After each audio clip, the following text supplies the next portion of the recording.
Fala pessoal, tudo certo?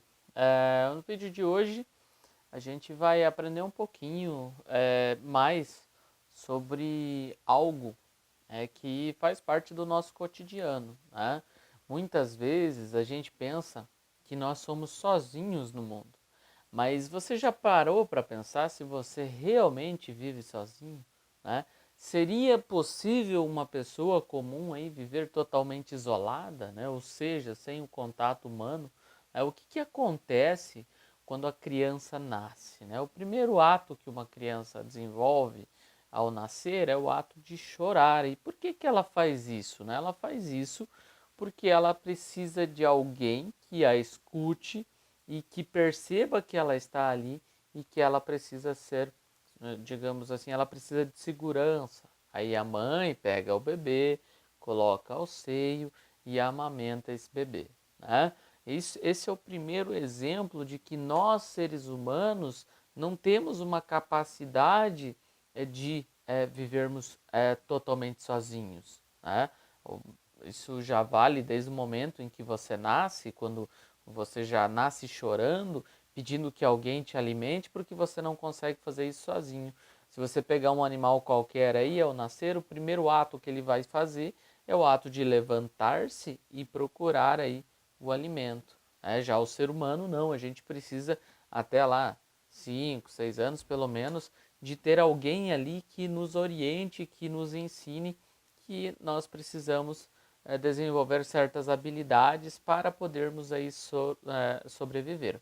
Se a gente parar para pensar, a gente vai perceber que mesmo nos nossos momentos de solidão, a gente não está sozinho. Você pode até pensar que você está isolado, né, que você está só, mas ao mesmo tempo você está rodeado de pessoas, né, rodeado de um conjunto de um conjunto de informações, de movimentos que nós denominamos de sociedade, né? Dá para a gente dizer que mesmo você estando sozinho em casa, você tem o teu vizinho que está ali do lado, você tem aquela pessoa que está passando na frente da tua casa, então automaticamente você não está sozinho. Mas você pode me dizer assim, tá, mas eu consigo viver sozinho. Consegue. Por quanto tempo, né? Você vai ter uma mente saudável vivendo totalmente sozinho, né? Você provavelmente já deve ter assistido o filme Náufrago, né? E ali você tem uma percepção do que acontece com a mente humana ao passar aí muito tempo sozinho, né? Algumas pessoas, inclusive, têm uma sensibilidade muito maior e elas precisam estar rodeadas de pessoas, elas não conseguem ter essa vivência isolada, ou seja, afastada aí dos outros, né? Afinal, né, a gente pode dizer que tem pessoas que são mais sociáveis, outras que são menos, mas independente da condição que a pessoa apresenta, ela precisa ter alguém aí para viver próximo, para estar aí com alguém. Já que a gente não vive sozinho, automaticamente a gente precisa, né, compreender e respeitar aqueles que nos rodeiam, né? A gente sabe que a gente não se dá bem com todo mundo, né? Você não precisa, né, digamos assim, se dar aí bem com todo mundo, mas ao mesmo tempo você precisa compreender as diferenças e respeitar essas diferenças. A palavra compreensão ela é muito falada dentro da própria filosofia, porque a compreensão ela é de extrema importância e ela tem significados diferentes, né? E, inclusive ela vai ajudar a gente a refletir aí sobre a nossa própria maneira de pensar e também sobre a maneira de conviver com os outros. Então o ato de você compreender é você perceber as diferenças e entender essas diferenças, né? Um exemplo clássico que a gente pode citar, por exemplo, é justamente quando uma pessoa, né, afirma que compreendeu a frase de um texto. Aí você manda uma outra pessoa, né, ler essa frase do texto. Essa pessoa vai compreender de uma maneira diferente. Ou seja, quando a pessoa afirma que compreendeu essa frase que ela leu num determinado texto, isso significa que ela ouviu ou leu claramente as palavras e que ela também entendeu o que aquelas palavras querem expressar, ou seja, que aquele texto, aquela frase que ela leu fez sentido para ela. Então, a forma de compreender é meio que uma forma de você interpretar aí também, trazendo para a nossa vivência. Compreender é interpretar a realidade e perceber aquilo que nos rodeia. Lá no século XVII, um filósofo inglês chamado Thomas Hobbes, ele afirmou que por natureza as pessoas elas são egoístas e pensam somente no seu bem-estar. Algumas pessoas dá para a gente dizer que você pode até entender que são realmente assim, né? E por isso, né, por esse egoísmo, seriam necessárias regras que obriguem as pessoas a respeitar as outras. A gente sabe que as nossas leis são como se fossem essas regras, porque você não pode desrespeitar uma pessoa simplesmente pela cor dela ou pela classe social. Então a gente, obviamente, que tem que respeitar essa diferença. O Thomas Hobbes ele interpretava dessa forma, ou seja, ele pensava dessa forma, né, de que existem pessoas que são totalmente egoístas, que vivem numa bolha, digamos assim, e que não toleram aqueles que são diferentes. Já no século XVIII, né, um filósofo suíço que vivia na França, ele vai discordar do Hobbes. Esse filósofo se chamava Jean-Jacques Rousseau. Tá? O Rousseau ele afirmava que, por natureza, as pessoas elas desejam e cuidam do próprio bem-estar, mas também compreendem e sofrem com os sofrimentos dos demais. A gente pode perceber que são duas visões diferentes. O Thomas Hobbes interpreta que existem pessoas que são totalmente egoístas e que só pensam em si.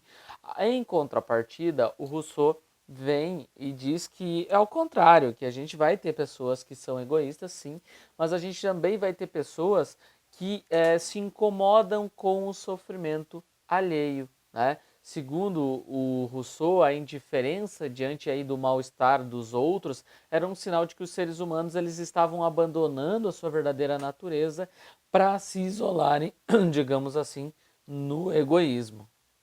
Muitas vezes essa relação entre as pessoas ela é caracterizada pela compreensão e pelo respeito em alguns casos. A gente sabe que tem pessoas que são ditas intolerantes e que elas não respeitam a diferença daquele que vive muitas vezes ao seu lado, e aí é por isso que nós temos regras na nossa própria sociedade, vendo mais ou menos daquela ideia do Thomas Hobbes, que obrigam as pessoas a tolerarem aqueles que são diferentes.